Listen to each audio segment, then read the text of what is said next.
Good morning, everyone, and welcome back to Wake and Take.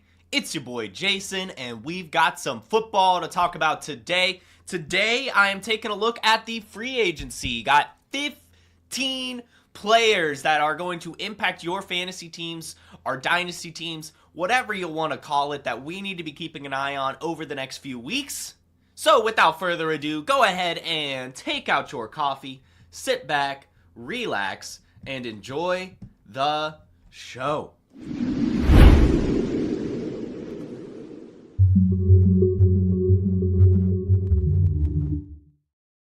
And as always, good morning to all of you that are tuning in. If you're listening on the podcast, thank you for that as well. Again, guys, you can find the Wake and Take podcast via the link in the description. Guys, it's that time of year. Last year's behind us. We're really beginning to look towards next year. Even the combine is next week. I've got some important dates for you guys to kind of keep your eye on before we head into the free agency preview. That, of course, being the 18th, so just a few days ago. Clubs were able to begin designating players as franchise or transition tag players. So that's something that we have to keep an eye on for sure right now. And then the 24th through the 3rd will be the combine, with the 4th being the deadline to designate all these franchise and transition tag players. So basically over the next week or so is when we're going to find out who's franchise tagged, who's not. After that, March 10th through the 12th, basically players will be able to enter contract negotiations. And yeah, that's basically what happens on those days. And then on the 12th is when the free agency and league year actually begins for sure. So there's a little bit of an early negotiation tampering period, if you will, from March 10th to the 12th. And then on the 12th, the new league year will begin. And that is when free agency will really kick off. But we're going to start hearing rumblings over the next couple weeks. And we have some players that we need to go ahead and maybe try to make some moves for, or at least start thinking about as we head in to this free agency period. Everyone's going to have their eyes on the rookies next week with the combine. You can swoop in and get some of these guys that are entering their second or third or bazillionth contract. You know what I mean? So some fun stuff. I always love free agency. It is big speculation, right? And a lot of it's speculation, but that's what we're going to talk about. Some good fits, as well as kind of what I think will happen with these players. So again, I've got 15 players that are entering free agency. Or are free agents currently, I guess, and we'll talk about it. But before we talk about it, I do want to let you guys know about Fast Draft. Rookie. It's all about rookie talk in fantasy football right now, so why not go use all that knowledge to do something other than a mock draft? Chris Jimino won $8,000 with just 2 teams last year, and each draft took 5 minutes. That's pretty good ROI. You can start doing rookie drafts for money today on Fast Draft. The Origins tournament is live. It is the place to go and monetize your knowledge of rookies and use your favorite Player Profiler host promo code for a $25 deposit match. Now let's go start drafting faster. Yes, and you can use promo code JASON for that $25 deposit match. That'll get you 5 extra entries into the tournaments going on right now. There's Origins, as talked about, if you want to do your rookies, but also as we're talking about free agency, there is the Flex 4 tournament as well. And that is basically 2025 best ball. All the players. No quarterbacks, of course, just the flex players. And that's a really fun tournament as well. And then there's also the brand new D-Up tournament if you are feeling good about your IDP knowledge. Today's episode is just going to be fantasy football free agents, standard fantasy football free agents, not IDP free agents. So we're going to be talking about 15 players that are on offense, essentially. So let's get on into it. We've got the first one being the biggest one that we're all going to be keeping our eye on over the next few days, in particular as it pertains to the franchise tag, and that is T. Higgins. All the reports out there are suggesting that they will be using the non-exclusive tag on him, and that is their plan. That means that teams can come in and negotiate or beat the Bengals' offer if they want, or really that the Bengals have the opportunity to match an offer that comes in. This will also give them the opportunity to trade him if they so desire. So you may be thinking, well, that is likely that he'll end up on the Bengals, kind of like it's been the last few seasons. I mean, T. Higgins being a free agent has been the talk every single year for the past like 2-3 years now, I believe, whether it be being him traded or franchise tagged, you name it. He's been a hot commodity. This year is no different.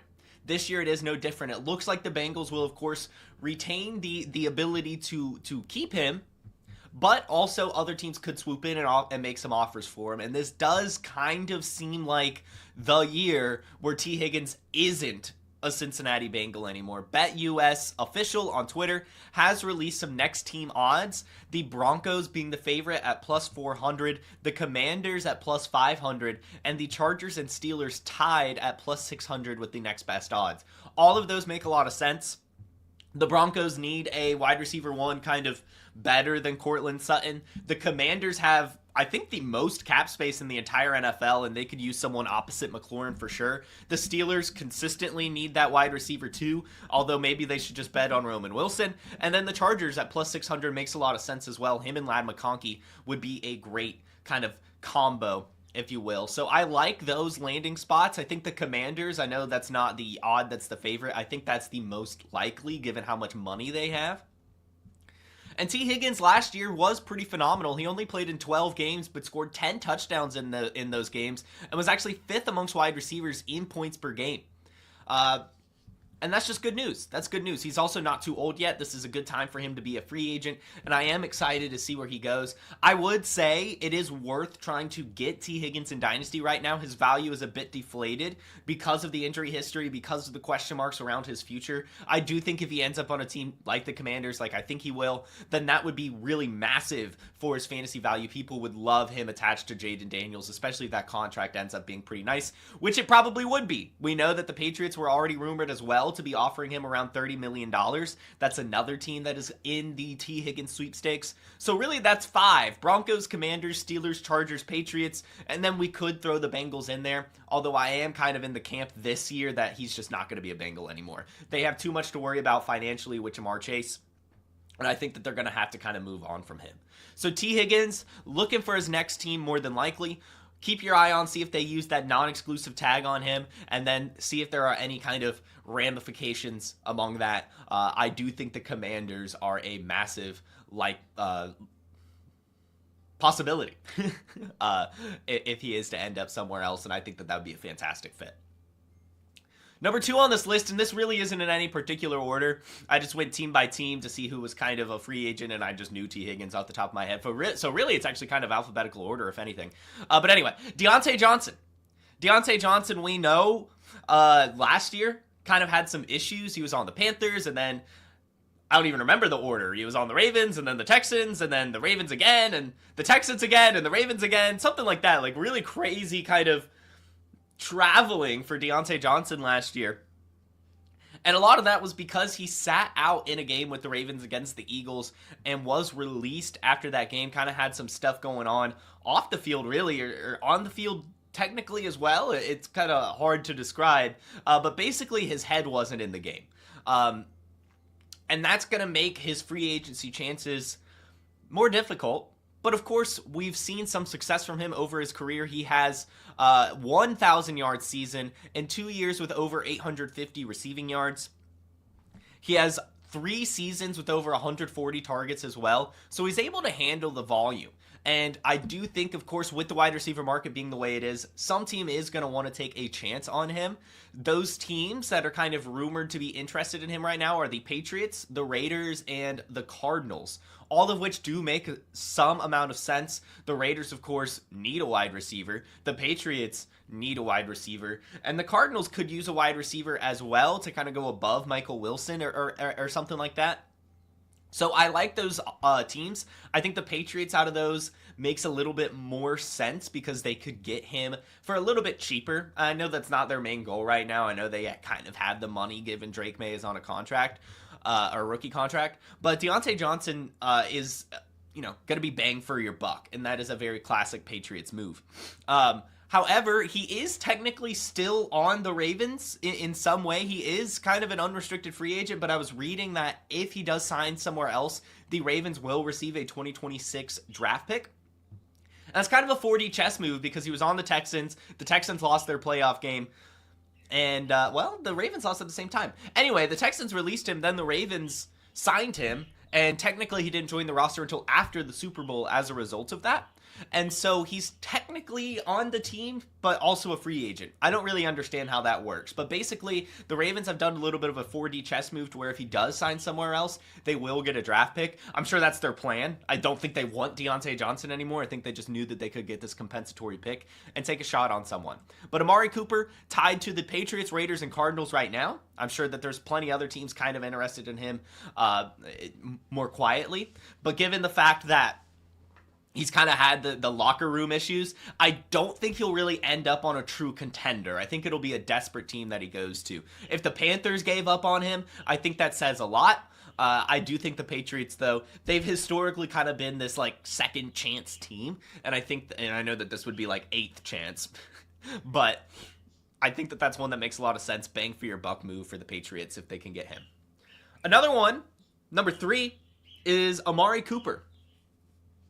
Amari Cooper, of course, last year signed with the Bills, or ended up on the Bills, and this year will be 31 years old, but hasn't necessarily shown that he's bad. He didn't get a lot of volume in Buffalo, but as we talked about a lot last year, that was just kind of the Buffalo Bills game plan. They didn't want like a true alpha or anything like that, but he did still do okay. He only had 44 receptions and took those for 4 touchdowns and 547 yards, and did average over 8 fantasy points per game, which is not too shabby.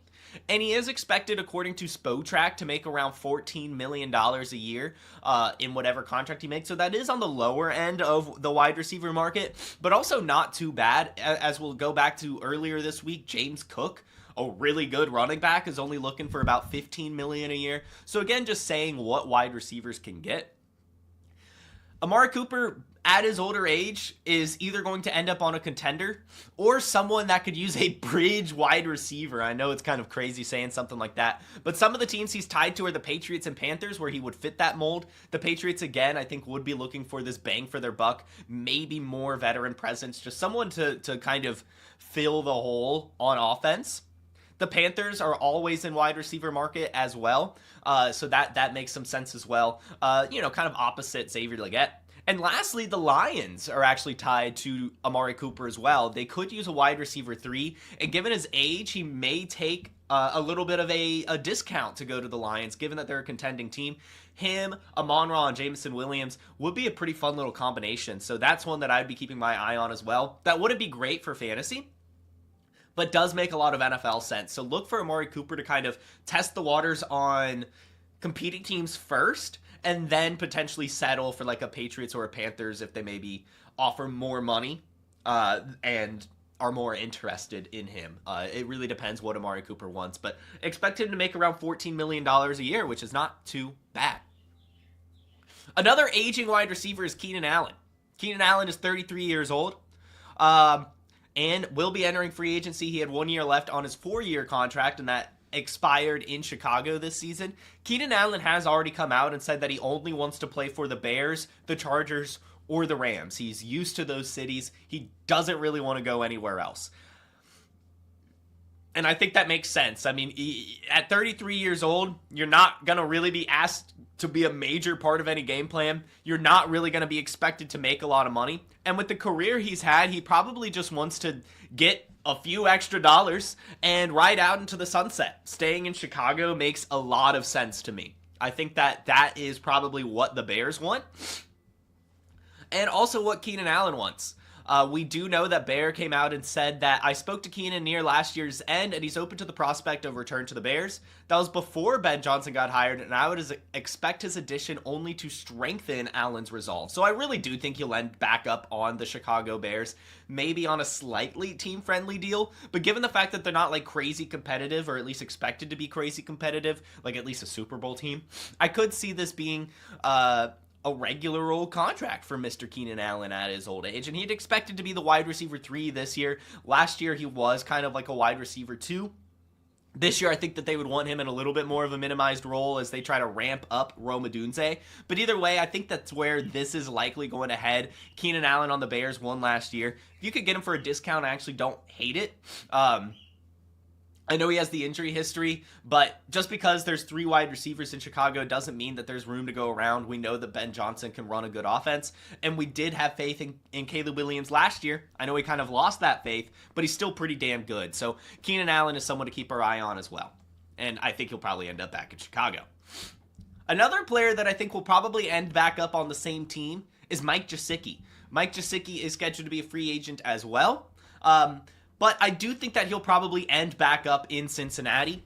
He was signed last year to a pretty cheap contract, and it was only a 1-year deal. And he did really well with it. 65 catches, 665 yards, and only 2 touchdowns, dropped a few others.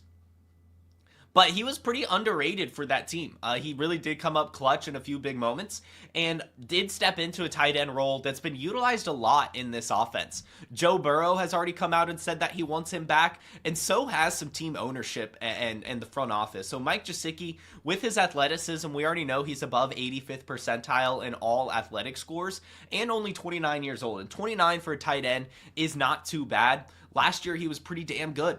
Right? He was top 10 in a number of metrics. Again, over 600 yards, had 65 receptions, and kind of served as a big slot role on this offense. I think that they would like to utilize that again, and I don't think Mike Gesicki really cares about going anywhere else as well. The Cincinnati Bengals is a great team to be on, so that's kind of what I expect there. I would definitely suggest going to get Mike Gesicki on your tight end needy teams while he's a free agent, because I do think he'll end back up in Cincinnati and be just as good, if not better, than what he was last year. Next up, we have Nick Chubb.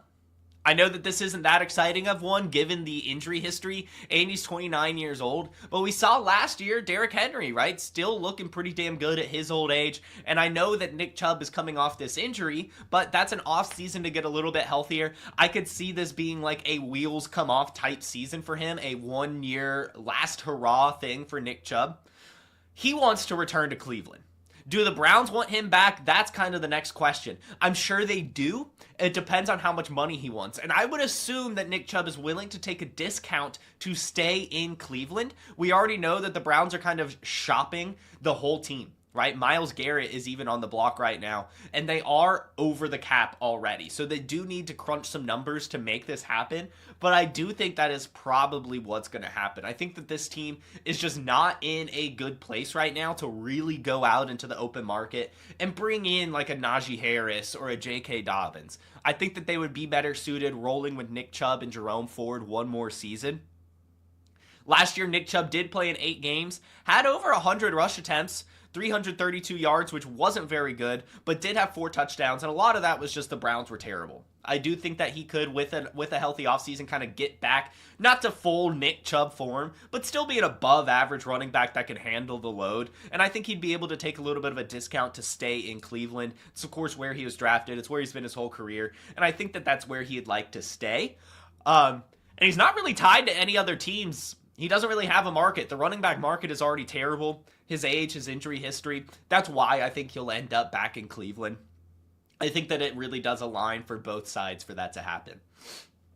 Next is Steffon Diggs. Steffon Diggs last year, another player that got injured and is older at 31 years old. So it's tough for him to have a market. But he did look good before the injury. He had 496 yards and 3 touchdowns off of only 47 receptions and was averaging 15 points per game. The GM, Nick Caserio, has already come out and said that he's open to bringing him back. CJ Stroud has already come out and said that he wants him back. And I think that that is what's going to happen. I think Steffon Diggs will be returning to the Houston Texans. So again, I say I would look to be acquiring Steffon Diggs on our competitive Dynasty rosters. You could get him for pretty cheap right now. We saw a really, really good connection with him and Stroud last year.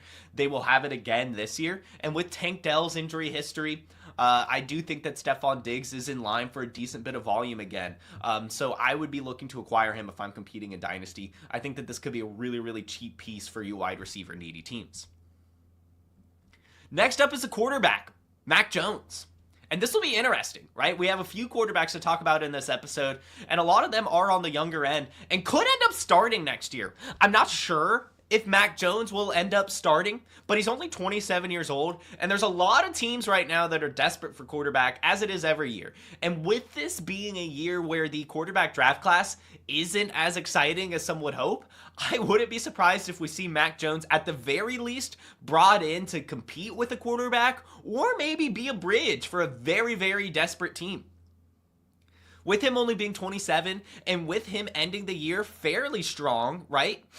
He had 1, 2, 3, 4, 5 out of the last 6 games. He had over 200 yards. And in a couple of them, he had 2 touchdowns. And he had the same amount of touchdowns as he had interceptions. So I know it wasn't great. But he did find a way to lock on to Brian Thomas Jr. and did show some improvements towards the end of the year. And they let him air it out. So I don't think he'll end up a starter. But it's a really interesting one to kind of think about, speculate about, because there's a lot of teams, like we know the Colts, for example, have already come out and said that they want to bring in a quarterback to compete with Anthony Richardson. This is one that wouldn't beat Anthony Richardson, but could light a fire under Anthony Richardson. The Raiders need a quarterback. The Jets need a quarterback. The Browns could maybe use a competitive piece behind Deshaun Watson to kind of push him a little bit. And even the Seahawks, right? I know that they're attached to Geno Smith, but, you know, they could use a backup next to Sam Howell maybe and just see what happens. I don't know. But either way, Mac Jones is an interesting one to kind of think about. We saw him, you know, be pretty good his rookie season and things fell off in New England, but he ended the year strong enough. And I wouldn't be surprised if some team thinks, oh, I could save him. The 49ers being another one where he could be a backup behind Brock Purdy. I think that wasn't Shanahan interested in him to begin with. So there's a lot of interesting scenarios for Mac Jones out there. I will not lie. So that's someone in Superflex leagues you could probably get for like free 99 right now. He probably won't end up a starter, but he could end up being a backup quarterback on a decent team, like the 49ers, for example. It depends on the price. I'm not really saying go buy him, but if you could get him for free, essentially, I actually don't hate that move. Another player that's entering free agency is Hollywood Brown. He's going to be 28 years old and did end the year in Kansas City with 4 games over 5 targets, which is not too bad. My guess is he returns to Kansas City. He said himself that he kind of fell in love with football again on this team, being able to make it to the Super Bowl. And plus, the Chiefs do need weapons with Travis Kelce's future uncertain, with Rashee Rice potentially getting suspended, and with him kind of having his year last year shortened due to his injury. I could see the Chiefs just bringing him back. I don't think he's going to command a ton of money. The Chiefs like those kinds of players that they could get for cheap and make an impact, and he wouldn't be asked to do a lot. Juju Smith-Schuster is another one that is pending free agency as well, and I wouldn't be surprised if they just brought both of them back for kind of cheap, had Xavier Worthy as well, and maybe brought in a wide receiver in the draft. But another team that's interested in Hollywood Brown are the Texans. This would be if they can't bring back Steffon Diggs, I think. I think if they get Steffon Diggs, they're fine. But if they don't, then they could use a field stretcher. I think Marquise Brown would fit in very well on the Houston Texans. So either way, the Chiefs or the Texans would be a fun fit for Hollywood Brown. And again, I don't mind trying to acquire him in Dynasty. He's pretty damn cheap. You could probably get him for about a third.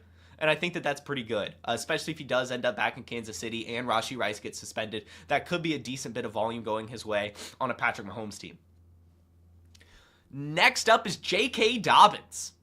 J.K. Dobbins last year ended up doing really well. He had 900 yards in only 13 games. He scored 9 touchdowns. He averaged 15 fantasy points per game and is only 26 years old. This is one of the better running backs on the free agent market. I know he's had the injury history, and last year he did get injured, but he's still 13 games for a running back is not too bad, and he looked pretty damn good in those games. He still has lost some of his juice. I won't lie. I don't even want to pull up the athletic numbers that he had heading into the NFL, but he looked good.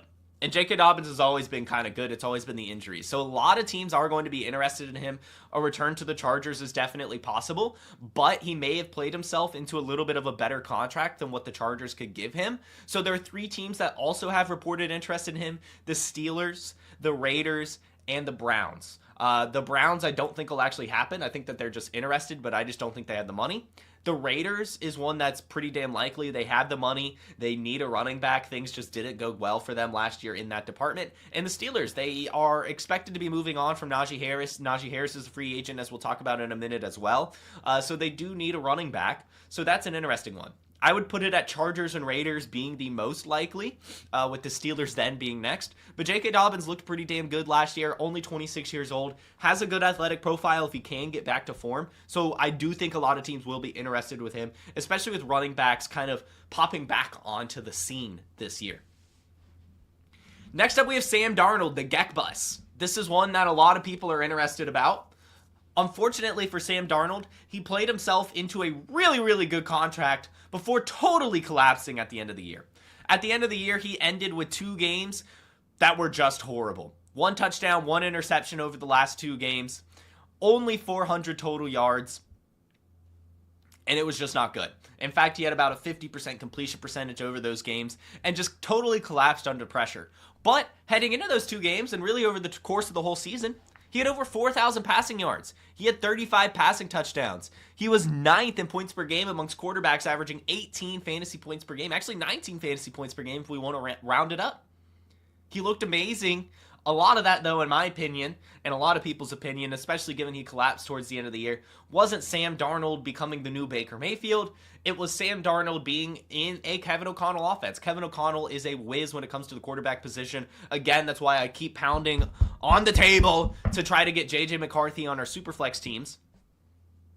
Sam Darnold, though, will be testing the open market. And he will probably end up being a starting quarterback next year. And I'll go ahead and say it, whatever team gets him is probably going to regret signing Sam Darnold. These are the teams that are interested in him. And we actually have some odds for this player. The Raiders at plus 200, Steelers at plus 250, returning to the Vikings at plus 325, the Jets at plus 600, the Giants at plus 800, and the Titans at 1400. To me, and I've been saying it, I think since like week 14, the Raiders makes so much sense. It just feels like the most Raiders move possible to bring in a Sam Darnold. And I think that that'd be fine for them. They don't really have weapons. They probably want a top draft pick in next year's draft. So I think that while it wouldn't be good for them short term, it could actually work out for them long term, given that Sam Darnold will probably collapse in Las Vegas and get them a pretty high draft pick while being a good enough bridge and probably a backup quarterback for whatever rookie they draft in 2026. That is the highest odds, and I think it's the most likely. I think it's the most possible. I will not lie. I know the Raiders are tied to like the Aaron Rodgers, Devontae Adams rumor, but I think that Sam Darnold to the Raiders is one that I've been kind of thinking of for a few weeks now, if not a few months, and makes almost too much sense. It just feels like the Raiders for that to happen. And yeah, the Steelers obviously have their quarterback issues as well, but I would just hope they don't go that path. The Jets make some sense as well with no more Aaron Rodgers, but the rumors are saying they're looking at a mobile quarterback this year. So we'll see. I think the Raiders, though, is one I'm looking at, and I would say if you have Sam Darnold in a Dynasty, I'm trying to sell him for, if you could get a second still for him, you probably can't, but I'm trying to move on for him. In fact, I would maybe even be swapping him for the next quarterback, Justin Fields. Justin Fields is also a free agent. Lots of rumors are out there saying that he's going to sign an extension in Pittsburgh, which I'm a huge fan of. I think that makes a lot of sense for the Steelers. As we talked about, it might have been earlier this week, actually. I feel that the Steelers keep putting themselves in purgatory by being this 500 team, losing in the wild card round. And I think Justin Fields actually gives them a ceiling. Whether it be that they crash and burn, or, they find themselves making it to the divisional round and a 10-7 or 11-6 or something like that. Justin Fields looked pretty damn good in his games with the Steelers. Not great, but good. He had a 300-yard game. He had a 200-yard game. He was running the ball a decent bit, had lots of rushing touchdowns, and Arthur Smith, I think, is a good fit for him. He actually had kind of a career year there if you kind of say he played the whole season. He went 4-2, which is not too bad. Those 2 losses were pretty damn close as well. So I think it's really a good fit for Pittsburgh. I think they should take this boomer bust potential. I know Justin Fields has a lot of question marks, but I think the Steelers need to look themselves in the face and take that chance, because if he crashes and burns, then they're finally in a top draft pick position. Or if he does really well, then they have themselves a franchise quarterback for probably pretty cheap. I like Justin Fields a lot. I think he's a really tantalizing prospect. I know he's boomer bust, but I think the Steelers could finally use that. They've been too safe. I think they need to take a risk, and I think Justin Fields is a fantastic risk. However, as we talked about with Sam Darnold, the Jets have reported interest in quarterbacks, specifically mobile quarterbacks.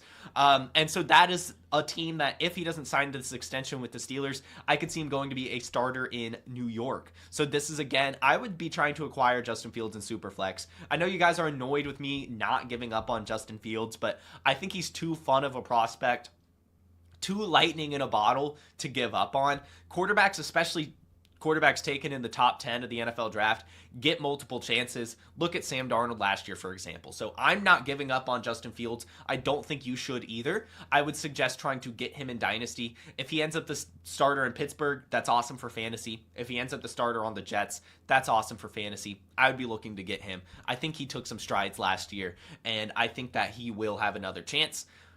How it goes, I'm not sure, but I think at the very least it'll be good for fantasy. Another Steeler, in fact, we've got 2 more Steelers coming up. Russell Wilson. Russell Wilson is a favorite to re-land in Pittsburgh, just like Justin Fields is. But there are some other teams that are tied to him. The Raiders, the Jets, the Browns, and the Giants are tied to him as well. All of those make some sense. With him being 36 years old, I think the Raiders, again, if they don't get Sam Darnold, that would be a very Raiders move to just get a bridge quarterback in Russell Wilson. I like the Jets' potential as well, with them probably needing a bridge as well. They're not quite in the range to get a quarterback this year. And the Browns, maybe if they want to push Deshaun Watson out, they could use Russell Wilson. Same with the Giants. If they don't get the quarterback they want in the draft, if they don't end up liking Cam Ward or Shadur Sanders, then they could go Russ for one more kind of bridge season. I think that's unlikely, though. I think the Steelers, Raiders, Jets are the most likely, given the Vegas odds as well. I don't think he ends up back in Pittsburgh, or if he does, I think he's a backup. I think that it would kind of flip this year. I think that they liked what they saw from Russell Wilson, but I don't think they loved what they saw from Russell Wilson. And with him being 36 years old, I just don't think they want to take that chance again. I think the Raiders or the Jets would be more inclined to take a chance on this bridge quarterback. Even if he did look decent last year, I think it's kind of done for him as like a true franchise option given his age and the fact he has declined a little bit. So Russell Wilson, free agent, look for him to end up as a bridge somewhere. Depending on the price, I don't hate buying him in Superflex. I don't love it, but if you could get him for pretty cheap, I don't necessarily hate it because he probably still will be starting next year. And another former Steeler is Najee Harris. As we know, last year the Steelers did decline his 5th-year option. So I don't know why they'd resign him, right? If they could have just taken that 5th-year option if they wanted to. He's projected to earn about $27 million over 3 years, which is about what David Montgomery got from the Lions. I think that makes sense. I think that he may want a little bit more. Josh Jacobs got a 4-year, $48 million contract with the Packers. I don't think that Najee Harris has done what Josh Jacobs did, though. Even with 4 straight 1,000-yard seasons, he's probably more in the $9 million a year range instead of the plus $10 million a year, $12 million a year that Josh Jacobs got. But either way, that's still a lot of money. And Najee Harris is going to be starting somewhere next year. He's tied to the Steelers, Raiders, Cowboys, and Chargers, all of which make a lot of sense. Again, I'm not sure why he'd re-sign in Pittsburgh. I think they would have just taken that 5th year, but maybe they just wanted to extend him for cheaper. I don't know. It could have been like a big brain move by them. But I think the Raiders, as we talked about with J.K. Dobbins, they are looking for a anchor at the running back position. That could make a lot of sense. But I think the Cowboys, if they end up not being able to get Ashton Genty, makes a lot of sense as well. And then the Chargers, if they end up not getting J.K. Dobbins, they could actually make Najee Harris a little bit of a franchise back on that team. He fits the mold of what they're looking for. And I like those a lot.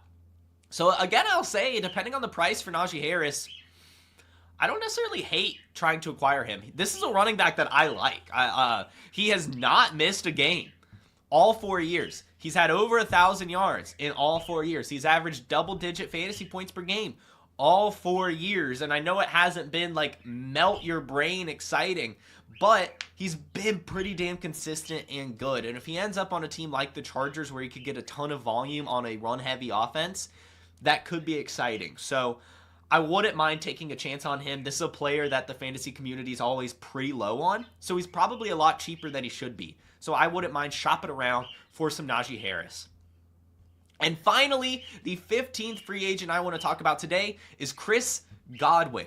Chris Godwin did get his negotiation period extended, or they pushed back the void date on his contract, which to me suggests that the Buccaneers are looking to bring him back. And I think that's what's going to happen. In fact, at the Senior Bowl, one of the writers for the Pewter Report was sitting right next to us, and Alex Dunlap from Roster Watch asked about Chris Godwin, and the reporter said it would be very surprising if Chris Godwin isn't back in Tampa next year. Chris Godwin wants to be there. The ownership wants him there. Baker Mayfield wants him there. The coaching staff wants him there. He's probably a Buccaneer again. He's 29 years old. He has some injuries over the last few seasons. That helps his case in terms of the wide receiver market. With Mike Evans still returning, they are more than likely looking to keep this band together as long as possible. So Chris Godwin, I'm going to go ahead and say, is back in Tampa. If you could still get him for a cheap injury discount, then I would, because he's going to be back in Tampa next year, get a ton of volume, and be damn good at his 29-year-old season. So Chris Godwin, expect him back in Tampa. You got the scoop here first. And that'll do it, ladies and gentlemen. Thank you so much for tuning in. I hope you all have a fantastic Friday, a wonderful weekend, and I will see you Monday. Peace. Hey, I want to thank you for being part of this broadcast. If you have any thoughts on it, leave a comment. If you enjoyed it, make sure you leave a like. And if you want to see more shows on the Player Profiler channel, subscribe to it. That's how we know you want more.